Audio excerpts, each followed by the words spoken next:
साथियों, पिछले कई दिनों से आप देख रहे हैं किस तरह का विमर्श हो रहा है। अभी थोड़ा शांति बनाएं प्लीज। युद्ध जब होता है या कॉन्फ्लिक्ट जब होता है तो युद्ध सिर्फ सीमाओं पर नहीं लड़ा जाता। सेनाएं बहादुरी से सीमाओं पर अपना काम मुस्तैदी से कर रही होती हैं। युद्ध में बहुत अहम भूमिका उन रणनीतिकारों की होती है जो राजधानी में बैठे होते हैं। वो मंत्री हों, वो अफसर हों, वो प्रधानमंत्री हों, वो विदेश मंत्री हों, इन तमाम लोगों की एक भूमिका बहुत महत्वपूर्ण होती है जो सेना के पराक्रम को या तो बूस्ट कर सकती है या सेना के पराक्रम को और नुकसान भी पहुंचा सकती है, उनके मनोबल को नुकसान पहुंचा सकती है, जो हमने इस बार बहुत अफसोस के साथ कह रहे हैं कि होते हुए देखा। मैं सबसे पहले अपने साथियों से आग्रह करूंगा कि एक आपको वीडियो दिखाएं, फिर प्रेस वार्ता को आगे बढ़ाएं।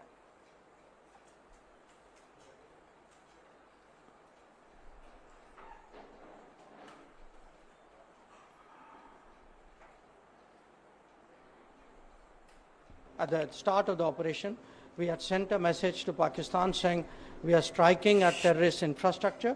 We are not striking at the military. So the military has an option of standing out and not interfering in this process. They chose not to take that good advice. ये आपने देखा, हमारे नेता राहुल जी ने इस पे कुछ सवाल भी पूछे हैं, परसों पूछे, आज फिर कुछ सवाल पूछे।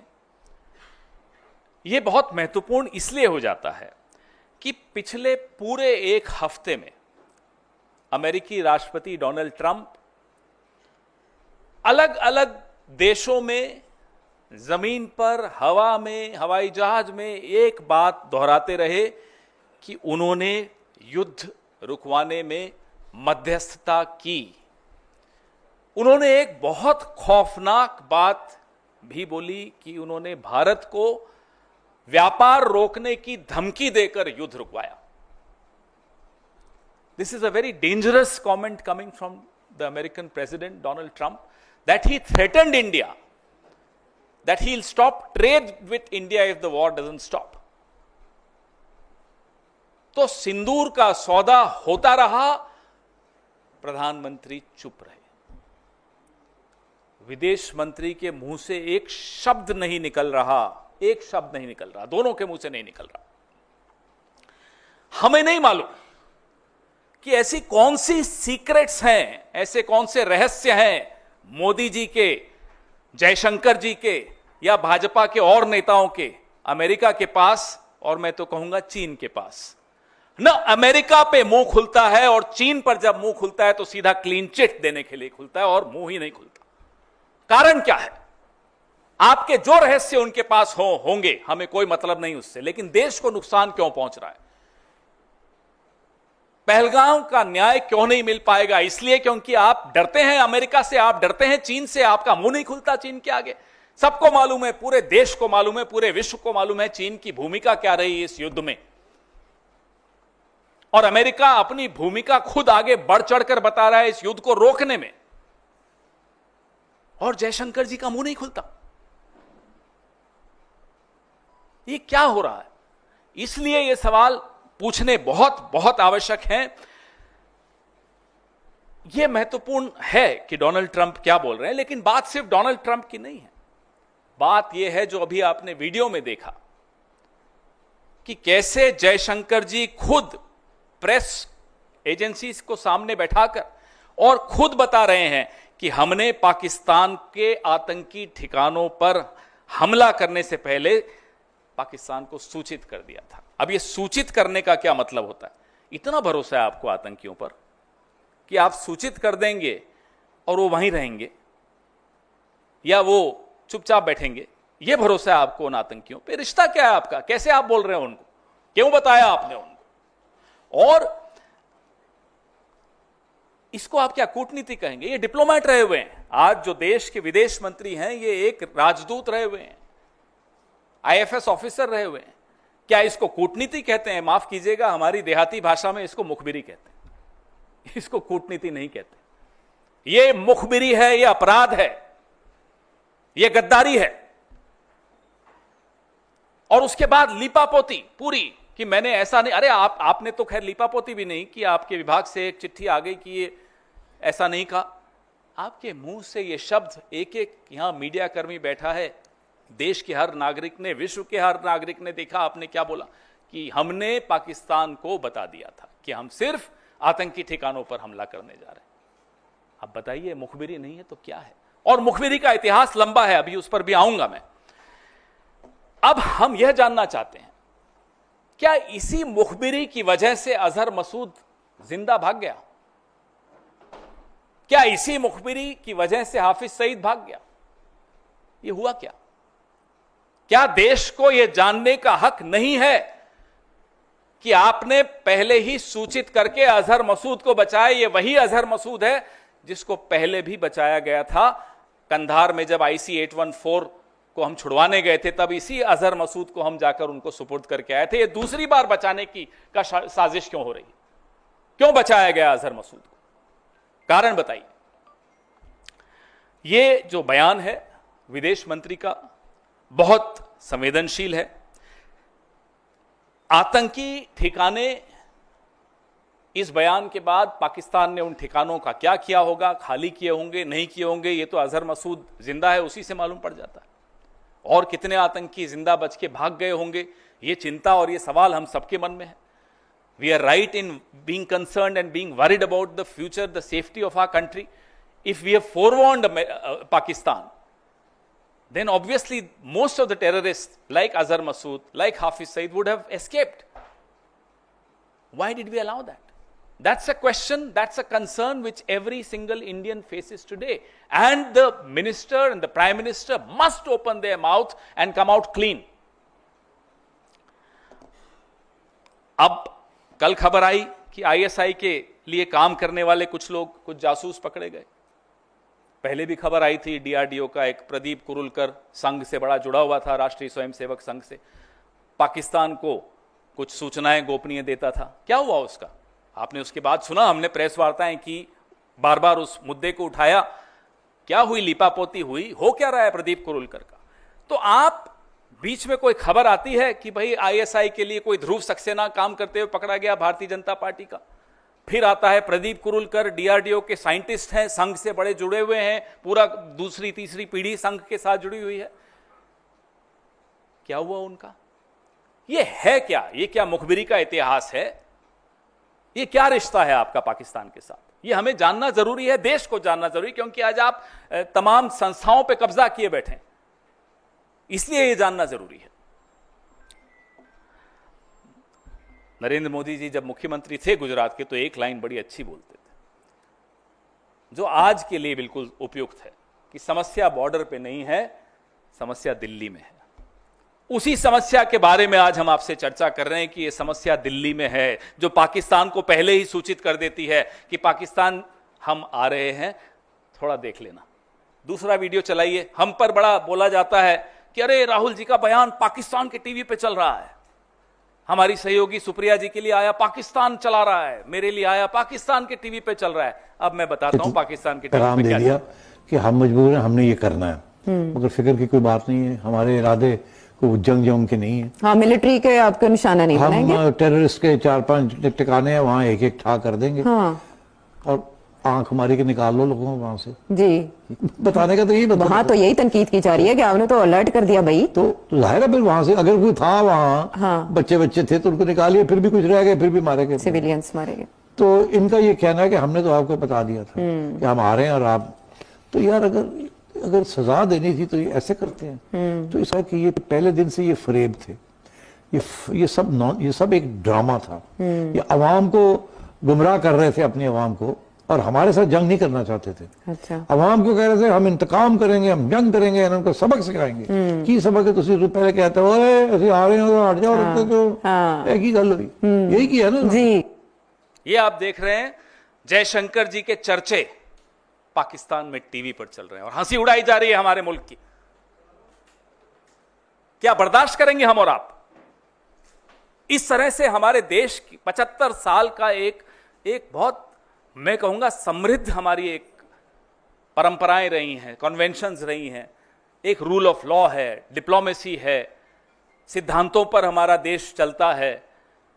हम खुद कभी युद्ध नहीं करते, बिल्कुल सही बात है, हम सिर्फ रिटेलिएशन करते हैं, अपने इंटरेस्ट का प्रोटेक्शन करते हैं, हम अपने हितों को की रक्षा करते हैं।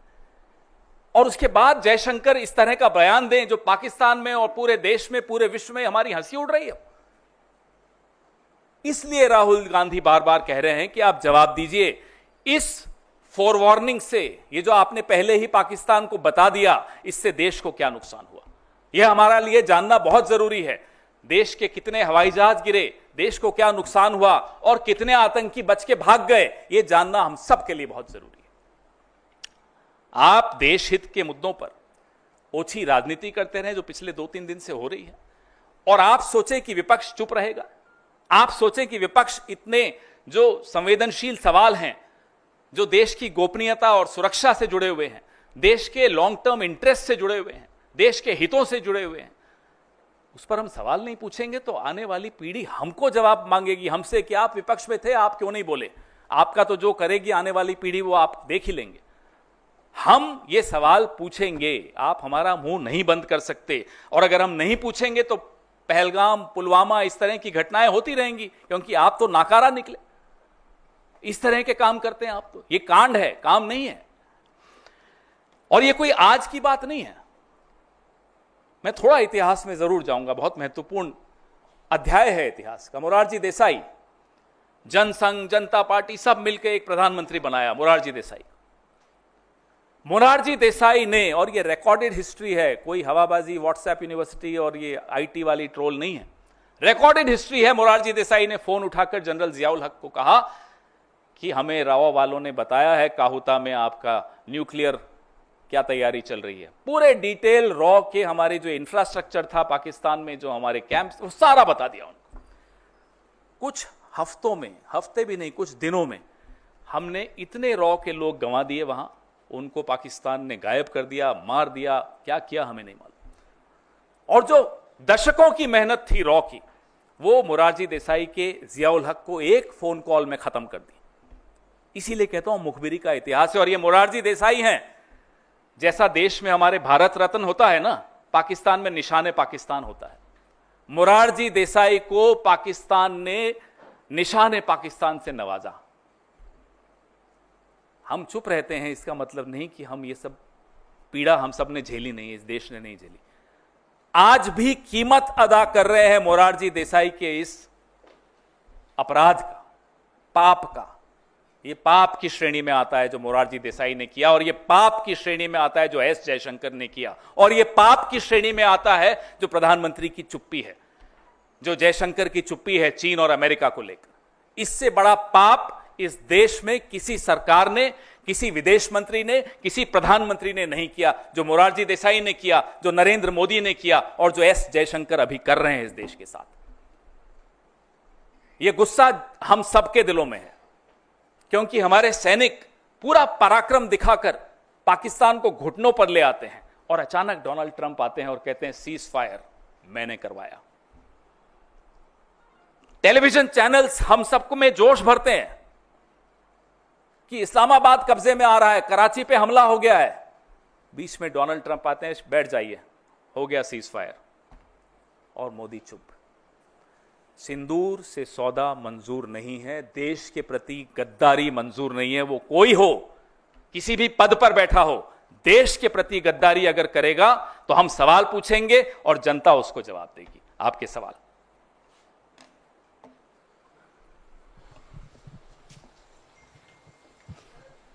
जी सर, आज बैठक है स्टैंडिंग कमेटी की एक्सटर्नल अफेयर्स की, और विदेश सचिव को बुलाया भी गया है, आपके भी मेंबर्स उसमें हैं, तो क्या आपको लगता है इस मसले पर भी चर्चा होनी चाहिए? कम से कम स्टैंडिंग कमेटी को पता होना चाहिए। अगर आप बात कर रहे हैं तो होना तो बहुत कुछ चाहिए मौसमी जी। होना तो ये चाहिए कि प्रधानमंत्री ऑल पार्टी मीटिंग्स में खुद आए, नहीं हुआ। होना तो यह चाहिए कि जिस तरह से पंडित जवाहरलाल नेहरू ने अटल बिहारी वाजपेयी की मांग पर भारत चीन युद्ध के बीच में विशेष सत्र संसद का बुलाया और चर्चा की, हमने मांग की, नरेंद्र मोदी जी से कि एक विशेष सत्र संसद का बुलाइए, होना तो वो भी चाहिए था, नहीं हुआ। इस सरकार में क्या होना चाहिए और क्या होता है में बहुत अंतर होता है। तो इसलिए हमें अब इस पर टिप्पणी करना कोई उचित नहीं होगा कि क्या होना चाहिए। पूरा देश जानता है कि क्या होना चाहिए। पूरा देश यह भी जानता है कि इस तरह से डोनाल्ड ट्रंप आकर बोले कि मैंने सीज फायर करवाया और धमकी देकर करवाया, यह भी नहीं होना चाहिए था। सिंदूर का सौदा भी नहीं होना चाहिए था, बहुत कुछ नहीं होना चाहिए था, लेकिन हो रहा है। होना यह भी नहीं चाहिए था कि एस जयशंकर पाकिस्तान को पहले ही चेतावनी दे दें, वो भी हुआ। होना यह भी नहीं चाहिए था कि चीन और अमेरिका पर प्रधानमंत्री और विदेश मंत्री का मुंह चुप हो जाए, बंद हो जाए, मुंह से आवाज नहीं निकल रही हो, वो भी आपके सामने हो रहा है। माइक, ये जो नई चीज आप इस पूरे घटनाक्रम में लेकर आए हैं कि एक नया वीडियो है विदेश मंत्री का, क्या इसके बाद भी कांग्रेस जो स्टैंड ले रही है कि सरकार की तरफ से जो प्रतिनिधि मंडल जा रहा है जिसमें कांग्रेस के 4 बड़े नेता रहेंगे, क्या उस स्टैंड पर आप आज भी कायम हैं, या सवाल आप कर रहे हैं ये सवाल के साथ अब आगे स्टैंड आप लोगों का बदल जाएगा? उस स्टैंड के विषय में, उस निर्णय के विषय में आज मेरे वरिष्ठ सहयोगी जयराम रमेश जी ने आप सबसे बात की है, तो अब उसके बाद उस पर कुछ और कहना जरूरी नहीं है। देश के लिए जो उचित है कांग्रेस पार्टी वो हमेशा करती है, अभी भी करेगी।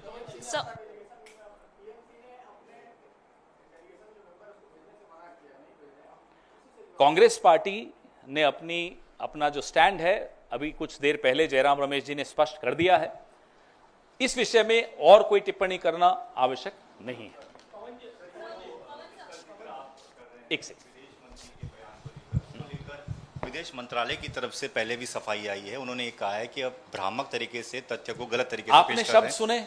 नहीं सर, उसमें एक चीज उन्होंने ये कही है, उसमें ये कहा है कि विदेश मंत्री का जो बयान है वो उसके बाद जब ये ऑपरेशन सिंदूर हो गया और ये कहा गया कि किसी सैन्य ठिकाने को निशाना नहीं बनाया गया, ये जानकारी पाकिस्तान एट को द दी गई। स्टार्ट का हिंदी अनुवाद कोई और कर ले, मैंने तो करके देख लिया, कईयों से करवाया, जिनको हिंदी और इंग्लिश दोनों आती है, मुझे भी थोड़ी बहुत आती है दोनों भाषाएं। एट द स्टार्ट का मतलब आप मुझे समझाइए। At the start, Raman ji आप बता दीजिए, कोई तो बताओ, आप तो हिंदी भी अच्छी जानते हैं सब। एट द स्टार्ट का मतलब क्या होता है? हमें मूर्ख बनाते हो, देश को मूर्ख बनाते हो, खुद बोलते हो और उसका नतीजा भी सबको दिखता है। तो अब जब विपक्ष सवाल पूछ रहा है तो हमें अंग्रेजी हिंदी सिखाने लगे हो, यह क्या मतलब है? हमें अभी कोई पूछ रहा था कि भाई डोनाल्ड ट्रंप तो दोस्त हैं मोदी जी के, 6 महीने हो गए राष्ट्रपति बने हुए, भारत में अमेरिका का कोई राजदूत नहीं बना। हमने कहा है ना, जयशंकर जी बैठे तो हैं जी। Mic. Sir, this is a question related to, BJP has again racked up this issue of Congress office in Turkey. So, one is that. Another thing is, the moment Rahul Gandhi issued this statement, basically about this external affairs minister S. Jaishankar saying this, we informed Pakistan at the start of this war and all. So, moments after it, PIB issued a fact check that terming it a fake basically. They said it's a fake. So are they saying that Mr. Jaishankar is fake? That we don't have an EAM called Jaishankar? When you can see what he said to ANI, PTI, a lot of agencies were there when he said that. Everybody heard that. There was a transcript of what he said which was released. Everything is fake? Well, we are happy to believe and agree with them that, well, it's a fake EAM who can't protect and uphold the interests of our country. Can't be a real EAM, External Affairs Minister. Tall giants have occupied this position in this country. नहीं, आपका दूसरा सवाल, sorry, he has another question. कौन सा वाला?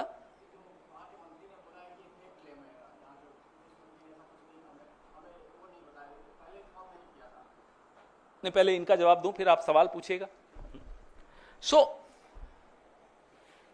the BJP, friends of BJP, overseas friends of BJP, has setups in over 25 countries. They go and campaign amongst the NRIs of Turkey, Malaysia, Canada, several countries. What does it mean? Are they working against the interests of India? Overseas setups of any party, any national party, are there to target the diaspora. There are times when they are also used to do track 2, track 3. BJP can do it. They did it in 2014. So that is forgiven. But because the Congress is doing it, that's not, it's wrong. The BJP and RSS can go to China when Mr. Gadkari was the president of the BJP. And Ram Madhav used to take delegations to China to do some training sessions from CCP, the Communist Party of China. What training did you want from Communist Party of China? That's forgiven. So, the BJP should not open its mouth. That will be the best service to the nation. But if they open their mouth, they should first read their own history. Before they became BJP, what was their history? Before they became Jansangh, what was their history? Before they became Hindu Mahasabha, what was their history? And what are they doing today? They will never open their mouth against the Congress. It's a long history of, I'm sorry to use the word, I hate using this word, of anti-national stands that they have taken. Whether when we were fighting the British or when we were strengthening RAW against Pakistan.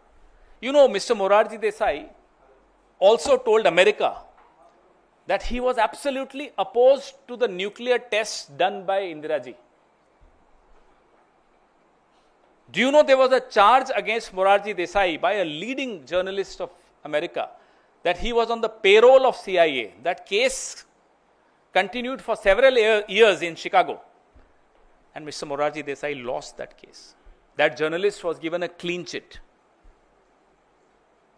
That journalist accused Morarji Desai of passing on secrets to America from the government.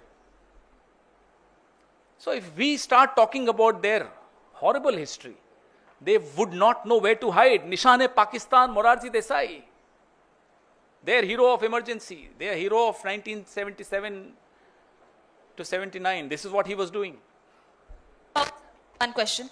Sir, you are also asking about the aircrafts, how many aircrafts have been hit during this operation.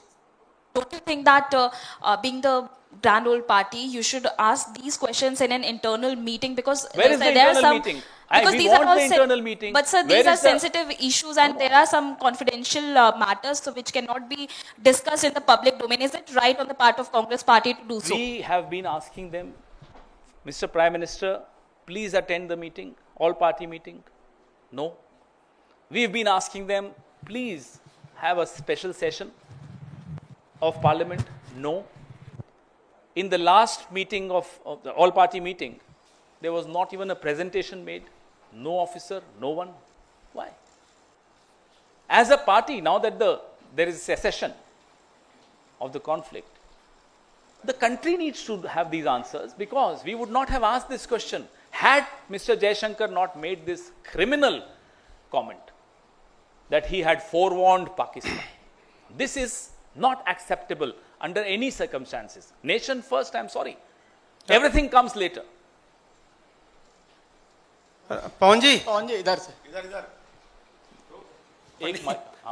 पहले आप किस आप तय कर लीजिए। नहीं, वो उन्होंने आपके दोस्त ज्यादा हैं। नहीं, दोस्त तो आप भी अच्छा हैं, ठीक लेकिन मैं पूछूं? अच्छा चलिए अल्फाबेटिकली चलते हैं। एक से जिसका नाम है वो। पवन जी, पहली बात तो यह कि जयराम रमेश ने अपने ट्वीट में कहा कि राहुल गांधी ने 4 नाम तय किए। उन 4 में से 2 ने कह दिया कि हम तो पार्टी लाइन के साथ हैं, 2 ने कह दिया हम जाएंगे। सवाल यह है कि जो जा रहे हैं वो क्या आपसे पूछ के जा रहे हैं, और अगर पूछ के नहीं जा रहे हैं तो क्या ये अनुशासनहीनता के दायरे में आता है या नहीं? देश के लिए हमने निर्णय लिया। जयराम रमेश जी ने आज सबसे आपसे बात की थी। अब इस विषय में, और सरकार तो विवाद पैदा करना चाहती है हर जगह, मुझे नहीं लगता कि एक जिम्मेदार राजनीतिक दल की हैसियत से हम इसको विवाद बनाएं। सरकार की जो मंशा है वो करती रहे, विवाद बनाती रहे। मुझे लगता है कि इस विषय में और कोई सवाल अब बचा नहीं। सर, मेरा सवाल है कि जो पीसी जिस मुद्दे पे हो रही है, जो पाकिस्तान के मंत्री हैं इसाक डार साहब, उनका कहना है कि हमें तो उन्होंने सूचित किया नहीं, हमारे पास कोई जानकारी नहीं। किसको उन्होंने जानकारी दी थी कि हम आपको अटैक करने वाले हैं? तो इसका क्या मतलब निकाला जाए? अब पाकिस्तान इन्हें क्लीन चिट दे रहा है, और अब ये पाकिस्तान की क्लीन चिट पे निर्भर होंगे, देख लीजिएगा। यूं तो दुश्मन है पाकिस्तान, लेकिन जब क्लीन चिट देता है तो दोस्त हो जाता है। ये क्या चल रहा है साहब, ये चल क्या रहा है, यही तो हम जानना चाहते हैं। पाकिस्तान के चैनल्स पे जरा कांग्रेस के किसी लीडर का नाम आ जाए तो उछल कूद पूरे आपके यहां शाम को प्राइम टाइम पे सब उछल रहे होते हैं। नहीं हंसो मत, उछल ही रहे होते हैं सब। देखिए पाकिस्तान के टीवी पर कांग्रेस के नेताओं का बयान, अब देखिए पाकिस्तान के टीवी पर एस जयशंकर का बयान। उछलेंगे आज टीवी पर, होगा प्राइम टाइम डिबेट, बताइए। पवन जी mic this side. Sir, Shashi Tharoor told that openly that Rashtra is the first, nation is the first. For all of us it is. For all of us it is. I think this issue is closed now. Let's not revisit the issue.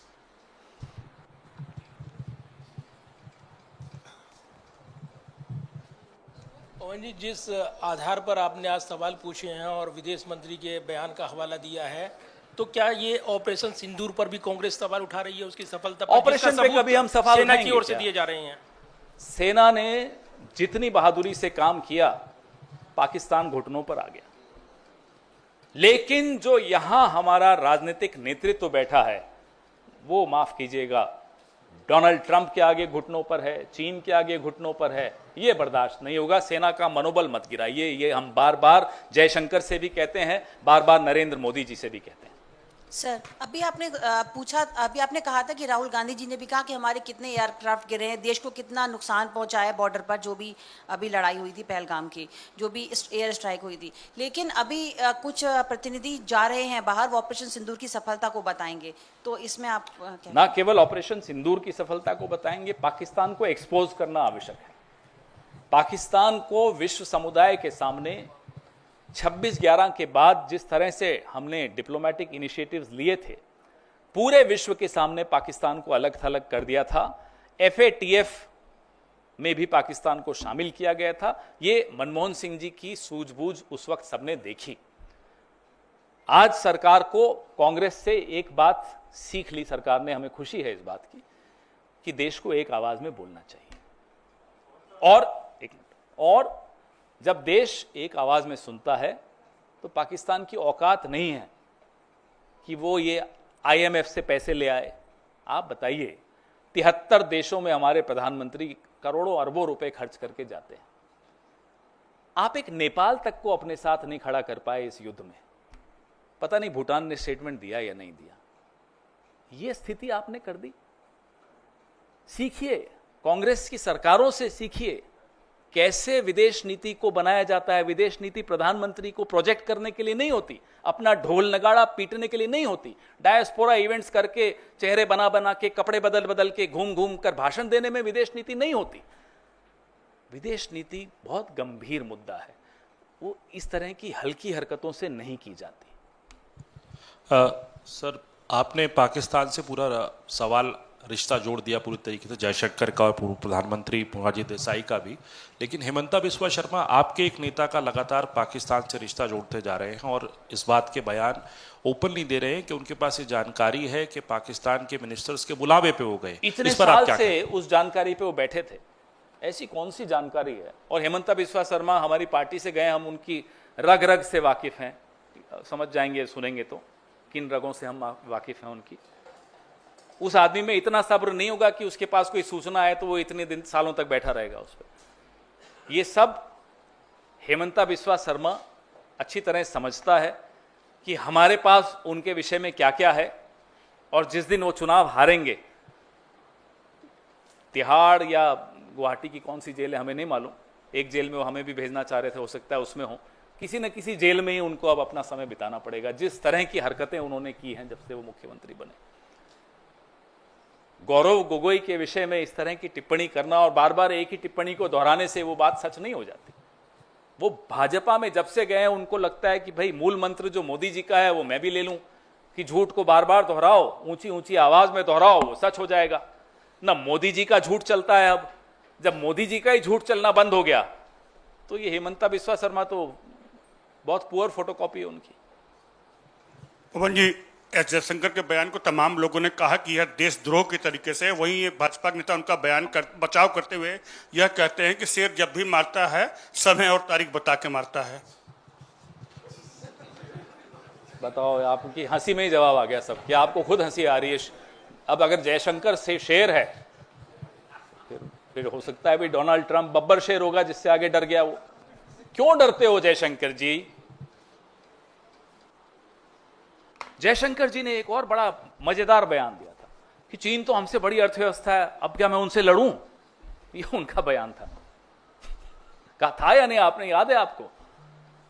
तो प्रधानमंत्री clean chit देते हैं चीन को, जयशंकर कहते हैं चीन हमसे बड़ा है, हम तो नहीं लड़ सकते। अरे 7वां बेड़ा जिस देश ने भेजा था वो भी हमसे बड़ा था, अमेरिका। और 1971 में भारत इतना समृद्ध नहीं था जितना आज है, जितना इस सदी में हुआ है। तब भी हमारे में इतनी ताकत थी कि हमने अमेरिका की भी बात अनसुनी की और अपना काम हासिल किया। जयशंकर जी को कहिए जरा पढ़ लें, तब भी शायद ये सर्विस में रहे होंगे। क्या माहौल बना, अपने आप को शेर खिलाने की बड़ी सबकी बीमारी लग गई है। मोदी जी भी देखो, मैं मगरमच्छ पकड़ लिया बचपन में, और अभी डोनाल्ड ट्रंप के आगे मुंह नहीं खुलता। अरे जो बचपन में मगरमच्छ पकड़ा था, तो अभी डोनाल्ड ट्रंप से तो कुछ जवाब तो दे दो। ये अपने बारे में भ्रांतियां फैलाने का बड़ा शौक होता है। ये सब हिंदी पिक्चरें देख देख कर शायद बड़े हुए हैं।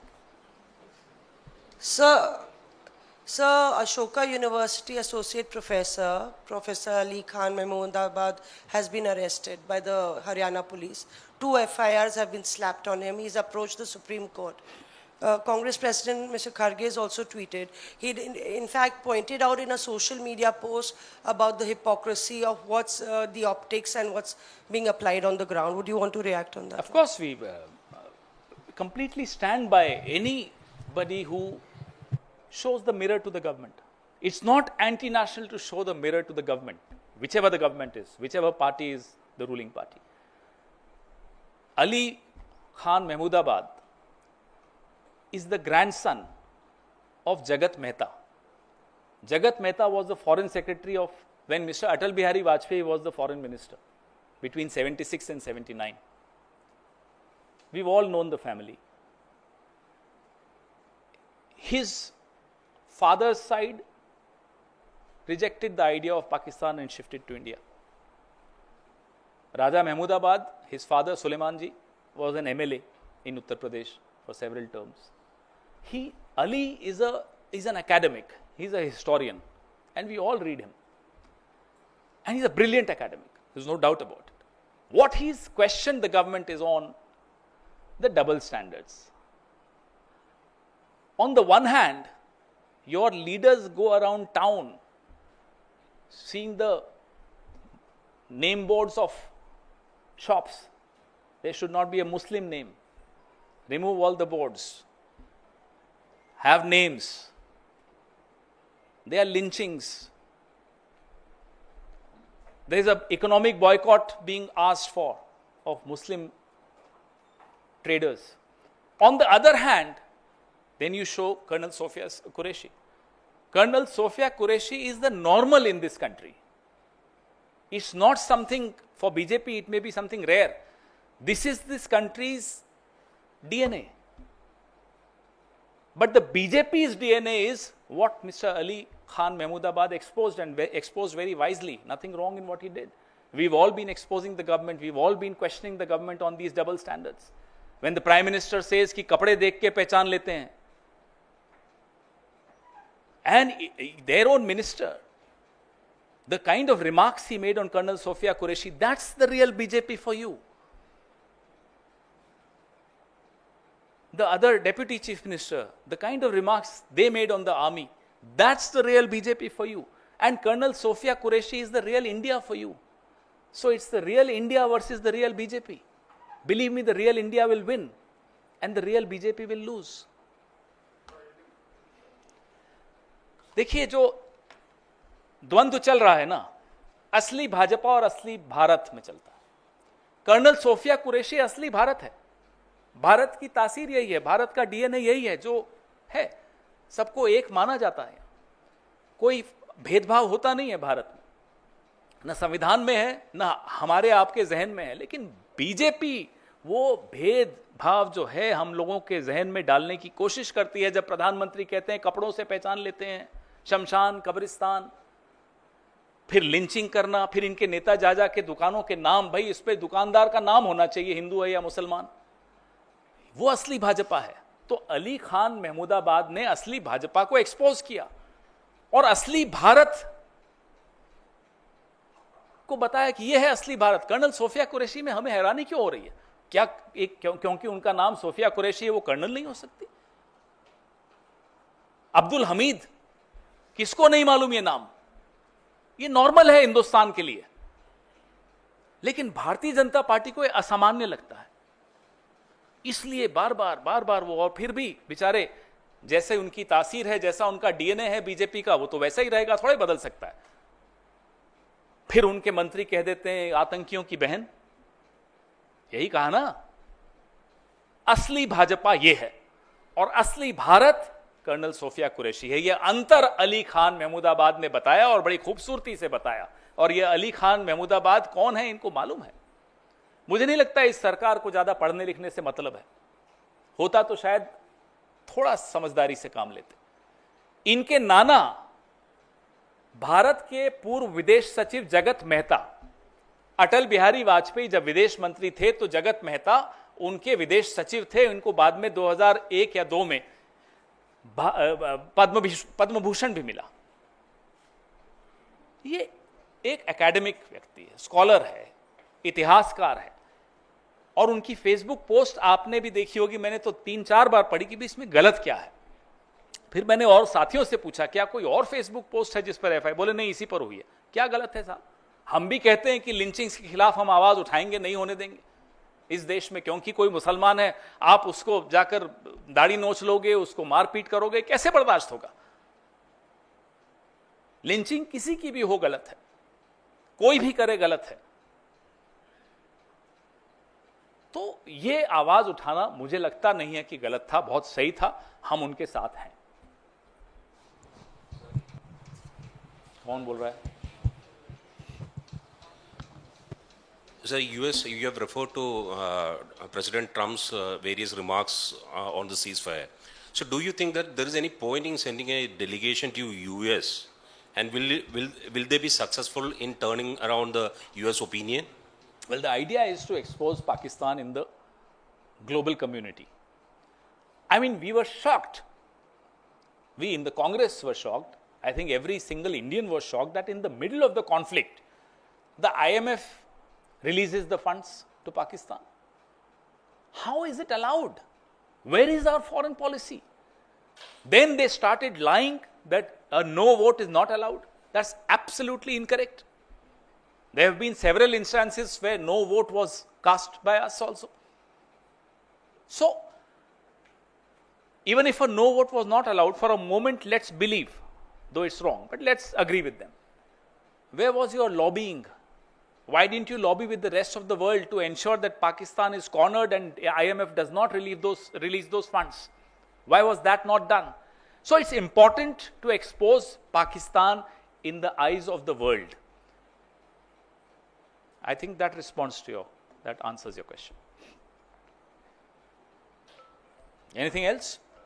Only on this though. Thank you.